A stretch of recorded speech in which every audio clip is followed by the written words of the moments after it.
Erik Wasson is with us now, Bloomberg congressional correspondent, with the very latest on this. Erik, I hope you got some sleep here because it looks like we're far from done. Is there a chance this could be rescued today, or is it all up in smoke? There is a chance. It's a very fluid situation. Speaker Mike Johnson's on a call with his members. Certainly the Freedom Caucus wants this 8-week stopgap bill that would fund all of DHS. It's dead on arrival in the Senate. Chuck Schumer just issued a statement saying that House Democrats wouldn't go for it. But it's not really clear that the House could even pass an 8-week CR. Moderates in Johnson's party are pushing back on the call.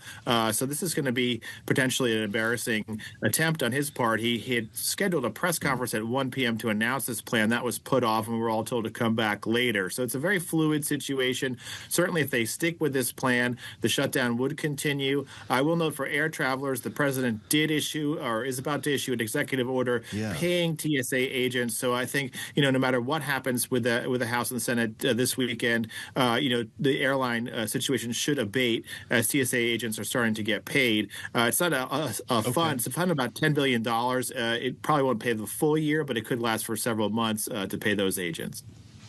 I'm really glad you mentioned that, Erik. We're going to talk to Congressman Troy Downing in just a moment. But to clarify, the president did late yesterday drop this executive order to pay TSA agents. So even if the agency stays closed, if senators don't come running back to town or if there isn't a different vote in the House today, agents know that checks are coming. And would that be retroactive?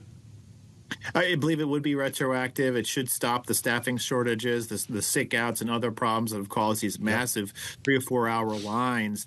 But there are other elements of DHS, whether you're in the Secretary of Homeland Security's office, whether you're working on other projects related to Border Patrol, that are not actually patrolling the border but supporting them. Those guys are not being paid, and it's unclear if there's a legal authority to pay them through an executive order. So I think there's certainly some motivation for moderate Republicans, and certainly there's a motivation for Senate Republicans just to, in the middle of the night, agree to fund most of these agencies. And again, the thing that passed the Senate funds everything except ICE and Border Patrol, and those could be backfilled through a special budget process later.